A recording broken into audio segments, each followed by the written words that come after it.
Hey everyone, how's it going? It's Wasim here from the channel Handsome Smiles. Welcome to another video. This is going to be a second episode of this mini series I'm doing on the channel where I talk about great fragrances from a decade. And today's video is going to be on the 80s. So I did a video of the 70s fragrances. I'll leave a link in my description below. And today we're going to be talking about great fragrances from the 80s. Now, these are not an extensive list. This is not every single great fragrance of the 80s. This is just a selection of them which I really enjoy. Keep in mind this list is going to be a bit more biased towards my taste, so there may be other great fragrances from the 80s that I've not included in this list, and if you consider them great, leave them in my description, in my comment section below. I love to read those comments. But yeah, let's get started. So the 80s is really known. A lot of people define this era of fragrances to be of like powerhouse fragrances, these ultra masculine, leathery, strong fragrances which project excellently, really fill up a room, real strength in these fragrances. Like Jeremy Fragrance would say power. That's what I would describe the fragrances from the 80s, real power or powerhouses. So let's get started. The first fragrance we're going to be talking about, and we're going to look at the fragrances in release order. So the first fragrance was released in 1980, and this one is called Oscar de la Renta Paul Louis. So this is a beautiful leather-based fragrance which has a note of aldehydes in the opening. So let me just give this a spray. So it opens up quite herbal on my skin, quite fresh and herbal, bit of aldehydes. There's some oak moss in this one as well, and then when it dries down it gets this lovely leatheriness. Smell, even though the bottle is blue, the fragrance itself is quite green on my skin. A lot of people have described this fragrance like someone like James Bond would wear this. There's a fragrance reviewer I'm sure you know called Scentland, and he described this fragrance like a spy would wear this one. So that sort of conjures up an image of what sort of type of man would wear this. Really good performance on my skin as well. I get around 8 hours of longevity with decent projection as well. It's really beautiful, like bright, quite crisp opening with the aldehydes. Then it dries down to some greenness and leather. Really masculine powerhouse of a fragrance. I would imagine myself wearing this more on the formal side, when I'm wearing a shirt and trousers, maybe a suit or a tuxedo. This is a nighttime formal event scent, in my opinion. Really affordable as well. You can pick this up here in the UK for less than £20. I believe this is a 90ml bottle. I picked this one up for about £18, which is incredible. So Paul Louis by Oscar de la Renta, released in 1980. Another fragrance which many people can compare Paul Louis to is Antaeus by Chanel, and this one was released the year after Paul Louis. This one was released in 1981. This is possibly one of my favorite Chanel fragrances, especially from their designer range. From their like private collection, I believe Sycamore is my favorite, but from the designer game, Antaeus is really my favorite. This fragrance is inspired by the Greek mythically character called Antaeus, and Antaeus was like a demigod who was like half god, half human, and the fragrance is really about the strength of a demigod, but also the softness of a human being. And the strength that this fragrance has is due to its animalic notes, especially the leatheriness and muskiness that you get from the notes of castoreum. Castoreum is like an animalic note that you get from a beaver, and the softness in this fragrance, that contrast, like a beautiful yin and yang, is the notes of the floral notes, like in this jasmine and rose. I really get a beautiful jasmine in this scent. Let me just spray this to remind me how it opens. Like Paul Louis, this one does open up quite clean and fresh in the opening, but then into the heart, it joined by beautiful floral notes, especially the jasmine on my skin with a touch of rose. And when it dries down, it gets this gorgeous leatheriness coming from the note of castoreum. There's also a touch of resinous feel in the dry down as well, coming from the note of the myrrh. Outstanding performance on my skin. I get around 10 hours of longevity with strong projection for first 6 hours. After that, it sits more in the moderate range, but really, this is considered a powerhouse scent. So, released in 1981, that's Antaeus from the house of Chanel. Next on the list is a fragrance also released in 1981 and possibly defines this era. It's Kouros from the house of Yves Saint Laurent. So this one is a proper powerhouse fragrance. This is strong in terms of how it smells. This is an animalic scent based around the notes of civet, which is derived from a civet cat, which gives this a really beautiful muskiness. The longevity and projection, like beast mode, really strong. You walk into a room, people are going to notice you. And I feel like when people think of the 80s, they're possibly thinking of Kouros. So how does this Kouros smell? Opens up quite clean, quite bright. There's a lemon and aldehyde opening for me. It smells very, very powdery and clean. But as the fragrance develops, it gains a dirtiness and an animalicness, a smell of lust. Someone described this, I believe, like smelling the bed sheets after a couple has had sex. That's the sort of feeling that this gives off. The smell of cleanness with a bit of dirtiness and lust. That's the sort of smell that Kouros gives off.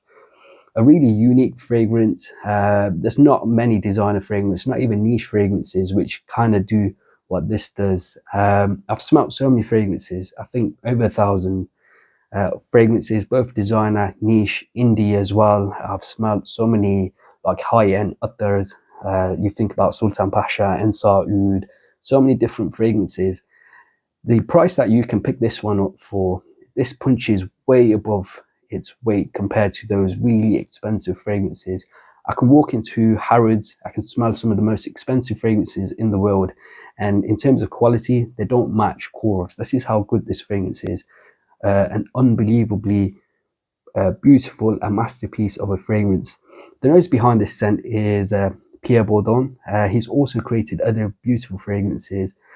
Most notably, he worked a lot with Tweed, so he created Green Irish Tweed as well, but this is possibly his greatest work, Kouros by the house of Yves Saint Laurent. And this fragrance, Chanel's Antaeus, the nose behind this one was Jacques Puig, who was behind obviously so many fragrances from the house of Chanel during that era. Okay, moving on, also released in 1981. 1981, what a decade, what a year. You know, imagine being alive during that time. You can walk into a store being so excited for the new releases. Quorum from the house of Antonio Puig. We've also got Antaeus and Kouros. Like, imagine now in 2024, imagine we get so many classics. We don't. We only get a classic here and there. But in this decade, they were pretty much being released every single year, multiple times. So next one, 1981, is Quorum from the house of Antonio Puig. This one is a beautiful gem, a cheapie that you can pick up here in the UK for about £11–12. Insane value.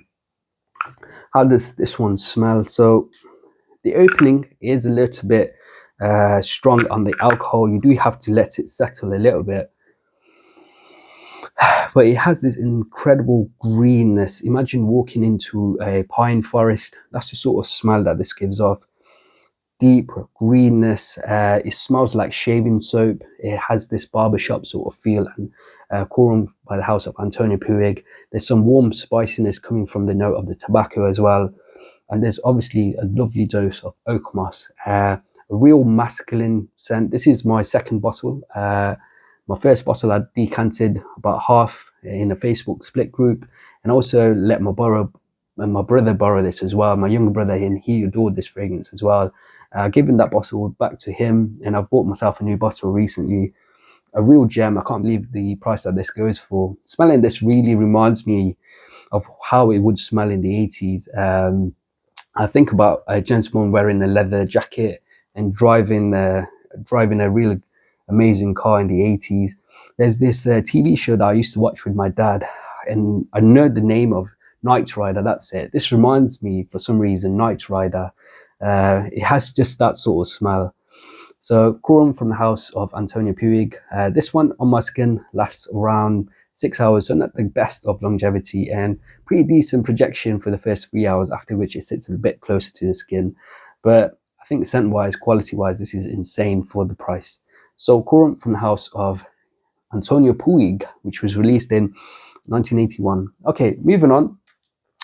Another classic from the 80s. This one was released in 1982. And I've got it written here. The nose behind this scent was Pierre Wagner. And he's also created another lovely fragrance from this decade, which we'll touch upon in a moment. So Drakkar Noir. A lot of people would consider this to be one of the most famous fragrances of the 80s. A lot of gentlemen used to wear this fragrance, Drakkar Noir. I think that many people considered this during that time to be like a proper powerhouse clubbing scent. So think of the 80s Sauvage or the 80s 1 Million. This was that sort of fragrance of that time.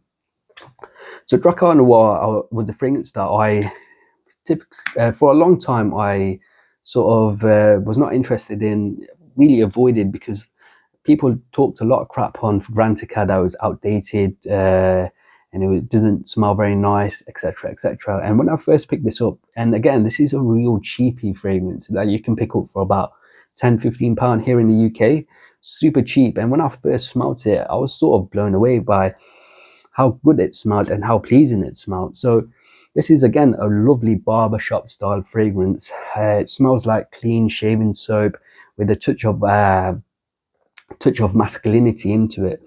So there's notes of oak moss in here and lavender. There's a bit of lemon brightness as well. A really pleasing sort of scent with a lot of masculinity. The scent itself is something that you would have smelled before. I feel like it's a scent which is copied a lot. So a lot of men's deodorants or Axe sprays, they tend to copy this DNA, which is why I feel a lot of people maybe might be put off by it. But it's definitely not a scent which you've not smelt before. I think it's copied, the DNA is just copied so much. In terms of performance, I get around 6 hours of longevity with decent projection for the first 3 hours, after which it's a little bit closer to my skin. My wife absolutely loves this fragrance on me as well. She really enjoys this one. So I think if you care about ladies' opinions, maybe this one might work for you as well.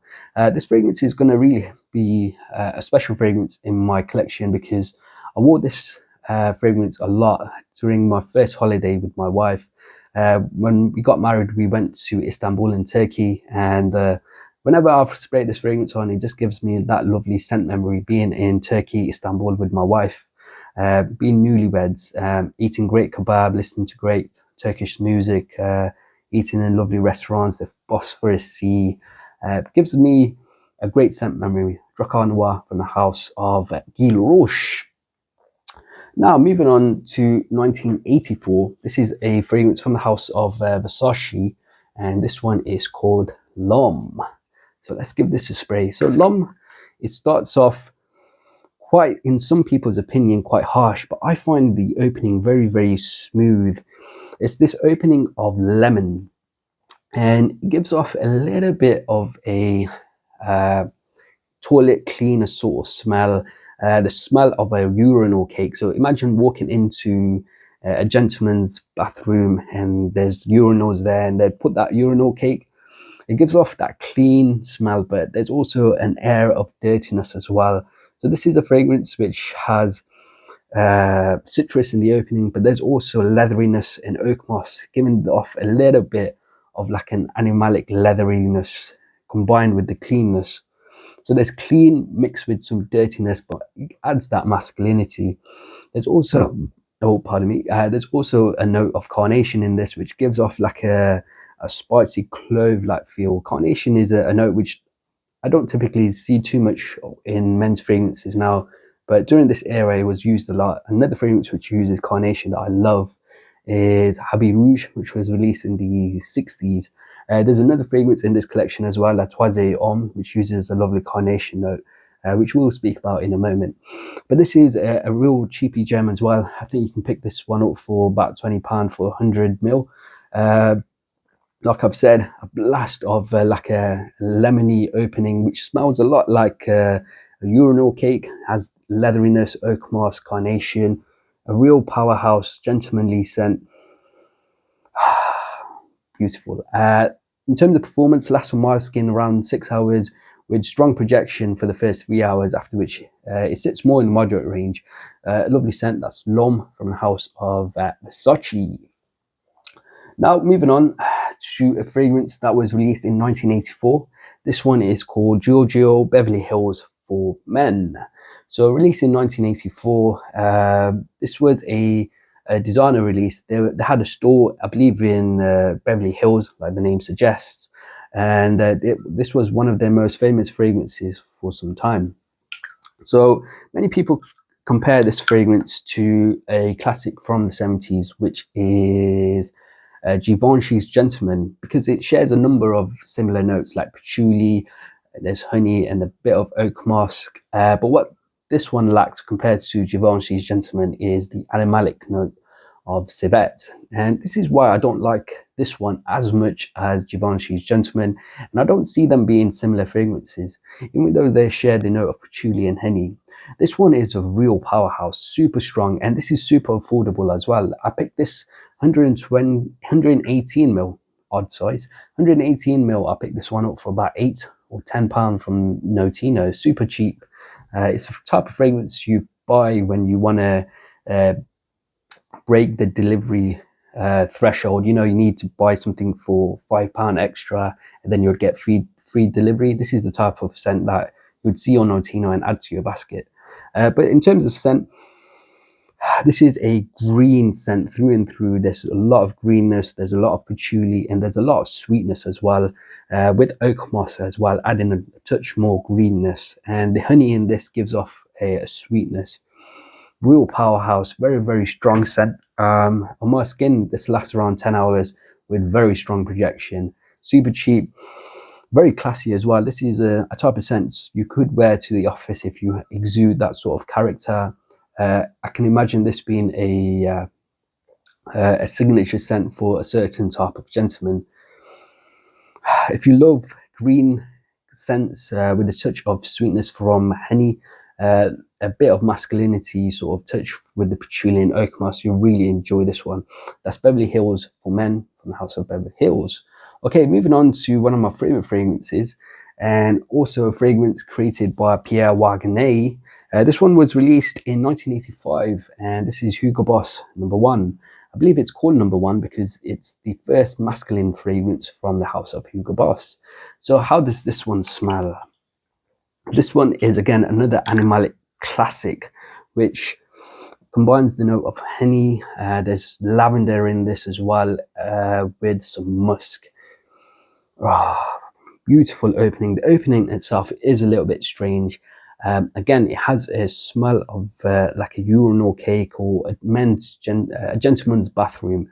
And the way I describe this, because there's the note of musk in here as well, and similar to Kouros, even though they don't smell the same, it has the smell of lust, the smell of being a little bit naughty, the smell of just animalic lust in the air. I've described this in previous videos, like imagine a gentleman's bathroom in a strip club. That's the sort of smell you're going to get. You walk into the bathroom and you smell like the smell of urinal cakes and just the smell of lust in the air. That's the sort of vibe that this gives off. The opening is quite fresh, quite clean. There's lavender, but as the fragrance develops, it's joined by some honey and the musk in the dry down. A real gem of this decade. I could imagine Patrick Bateman from the film American Psycho, also the book as well. This is the type of scent that I would imagine him wearing. It's got this 80s like businessman sort of vibe, but it's also got some dirtiness in there as well. So American Psycho's Patrick Bateman, I can imagine him wearing this one. The Wolf of Wall Street, the title character that Leonardo DiCaprio plays, also someone like that I can imagine wearing. So Hugo Boss number 1. In terms of performance, it lasts around 8 hours on my skin with really strong projection for the first 2 hours. After that, it sits a little bit more on the moderate range. But from the 80s, this is one of my favorite fragrances. Another animalic gem. That's Hugo Boss number 1. Okay, now moving on to a fragrance from 1985. This one is a gem from the house of Caron, and depending if you consider Caron a niche brand, this is probably the first niche fragrance and only second niche fragrance we're going to be speaking about. This is La Troisième Homme. So La Troisième Homme means the third man, and this is a fragrance, La Troisième Homme, the third man. I think they created it due to the film The Third Man. They were inspired to create it for that film, The Third Man, starring Orson Welles. He was also the guy that directed Citizen Kane. If you want to fall asleep, then do check out Citizen Kane. So La Troisième Homme is probably quite different to all the fragrances I'm going to be speaking about in this video. It starts off really beautiful, spicy and woody and quite fresh. Lovely herb-like opening. This is a type of fragrance you would imagine an office, a person in the office wearing. It feels quite modern compared for a fragrance from the 80s. This could be a fragrance that could have been released in the 90s or the early 2000s, and I wouldn't bat an eyelid. You know, it smells very modern for the 80s. It's very different to the other powerhouses or leathery animalic scents, because this is a pure gentlemanly scent, you know, nice classy gentleman. Imagine like an English gentleman wearing a nice Savile Row suit. That's the type of vibe that this gives off. Opens up very fresh, quite spicy, lots of herbs. As the fragrance develops, it picks up a touch of this clove-like smooth spiciness due to the note of the carnation. There's a lovely note of lavender in here as well. Very, very gentlemanly. In terms of performance on my skin, it lasts around 6 hours of longevity. Very strong projection for the first 1 hour. After that, it sits a little bit more closer to the skin. This is a scent which is a little bit more intimate. It doesn't attract attention. It invites attention. You know, someone comes closer to you, they'll be able to smell you. And I think this is perfect for office wear. La Troisième Homme from the house of Caron. Okay, let's move over to a fragrance from 1985. This one, again, created by Pierre Bourdon, who also created the Kouros from the house of YSL. This one is Green Irish Tweed from the house of Creed, and I'm working off a decant here. I've got another 50ml decant, so I've not bought a bottle, and I'm just enjoying this decant. Not a batch issues with Creed, so the fact that I've got this decant, which is about 10 years old, I believe it's 2014, and I've got another decant, which is 2015. I'm going to be happy with them for a long, long time before I buy a bottle. So Green Irish Tweed, I mean, such a famous fragrance. Everyone knows the DNA. If you smell Cool Water, created by the same gentleman, Pierre Bourdon. Pierre Bourdon, he released Cool Water in the 90s, but in the 1985, he released Green Irish Tweed. For me, is Creed's best fragrance. Opens up. A lot of people describe this as smelling like Irish soap, green Irish soap. And it opens up with a blast of greenness. There's lemon verbena in here. There's violet in here. Touch of sandalwood as well in the dry down, giving it this smooth, woody powderiness mixed with greenness. Lovely, gorgeous sort of scent. A little bit soapy as well. It's a long time since I've worn this one, and just smelling the strip now is just, it's insane how good this fragrance is. It is really worth the money, honestly. Insane. If you smell Cool Water, imagine this is like Cool Water with steroids. That's how I would imagine, how I would describe Green Irish Tweed. There's just nothing like it. Gorgeous greenness, lemon verbena, some violet, dries down with some woody sandalwood, with some musk, and it's got a gorgeous ambergris note as well. Absolutely fantastic. Longevity wise, 10 hours on my skin with really strong projection throughout. A masterpiece, Green Irish Tweed from the house of Creed. Okay, let's move over to 1986, and it's from the house of Davidoff, and I believe, if I remember correctly, this is the first fragrance, really masculine fragrance from the house of Davidoff. Cool Water is possibly their most famous and mainstream of fragrances, but Davidoff is a sort of underground hidden gem, especially in the fragrance community. This fragrance many people consider inspired heritage from the house of Guerlain that was released in the 90s.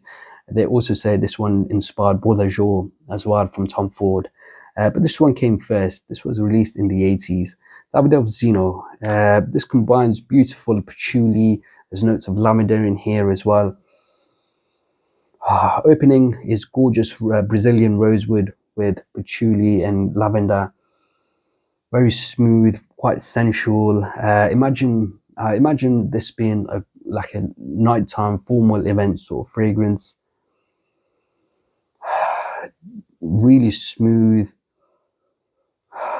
very formal smelling as well. Like, again, this is a cheapy Davidoff Zino. I picked this one up for about £18 for 125ml. Yep, 125ml for £18. People are saying this one is now discontinued, and the prices of this are going to go insane. You can still pick this up cheaply here in the UK, so I would get a bottle if I was you. Smooth. If you've smelled Heritage or Beau de Jour, this was the grandfather of those fragrances. Performance wise, it lasts around 6 hours on my skin with strong projection for the first 3 hours. After that, so it's a little bit closer to the skin. For the price, this one is insane. Real gem of the 80s. That's Davidoff's Zino. Okay, moving on to 1987. This one is called Bijan Men, and this has a very unique bottle presentation.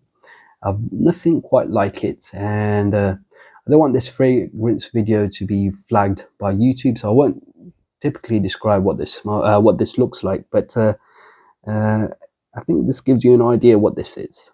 Okay, so Bijan Men, how does it smell? This is a real powerhouse, very strong fragrance.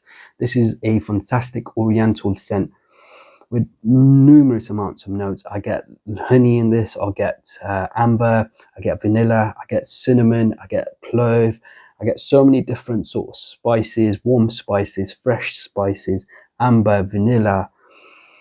There's a touch of lavender in here possibly as well. There's oak moss, there's a ton of notes. But overall, this is a classic oriental sort of feeling fragrance, which is very strong. Imagine the mix of amber and spices. That's the sort of scent that this gives off. Beast mode longevity lasts around 18 hours and very strong. You don't want to overspray this one because it will choke you out. I only do maybe 2 sprays of this one on the chest, one on my neck, and that's pretty much it. This feels like wearing a warm blanket in the winter because of how nice and warm this smells. Again, this is a real cheapy fragrance. You can pick this one up for I believe this is a 90ml, 78ml, and you can pick this one up for about £20 here in the UK. Really affordable. The scent itself, it smells nothing like designer fragrances that we get these days. It actually smells like a niche fragrance. So Bijan Men, definitely do check that one out if you are interested. Okay, another powerhouse, classic powerhouse fragrance released in 1987. This is Lapidus Quorum. And this again is a fragrance with a ton of notes, a different character. So imagine this smells like an aromatic fougere with a touch of oriental and masculine notes. So in this, I get honey, lavender. There's some musk in here as well. Opens up quite fruity on my skin, then gets this sort of powdery muskiness. There's lavender in here, a ton of notes, but it works really well. Longevity and projection extremely strong as well. I love the bottle design. It sort of reminds me of like the 80s and the arcades for some odd reason, and robots for another strange reason, like sci-fi films. Really wonderful bottle presentation. But like I've said, a ton of notes. There's lavender, there's honey, there's musk in here. It gives off a smell of powderiness. Really beautiful, great longevity. Do check this one out. That's Lapidus Quorum from the house of Ted Lapidus. Now, ending this video is another gem of this decade, released in 1988, a year before I was born, and this is Christian Dior's Fahrenheit. Another iconic fragrance of this time. If you've not smelled this before, where have you been? This is a must try, must own as well, just for the love of fragrances. It opens up on my skin very green. Very green. There's a lot of violet in the opening. As fragrance develops, it gets this note of leather. In the opening, there's also this strange accord that smells like petrol or petroleum, which is a very famous accord for this fragrance. I've not smelled that sort of accord in any other fragrance, not as well done as this one. Because of the greenness in the opening and the petrol sort of smell, I would describe this as you're mowing the lawn with a petrol-powered lawnmower. That's the sort of smell that this gives off. And as the fragrance dries down, I get this lovely masculine leatheriness. This is what a man wearing a leather suit, a man that I would imagine in the 80s sort of wearing Fahrenheit from the house of Christian Dior. In terms of performance, my skin, this lasts excellently. I'll get around 10 hours of longevity with really strong projection, a real classic to wear in the cooler months. That's Fahrenheit from the house of Christian Dior. So there you have it, guys. Those were 14 fragrances from the house, from the decade of the 80s. I think the 80s is probably one of my favorite decades for fragrances. The 90s is another decade which I absolutely adore as well. But there you go. Guys, did you enjoy this video? Please let me know in the comment section below. I love to read your comments as well, so please let me know any fragrances that I've missed. If you haven't subscribed to the channel, please make sure you do. I'll catch you next time when I will talk about my favorite fragrances or great fragrances from the 90s.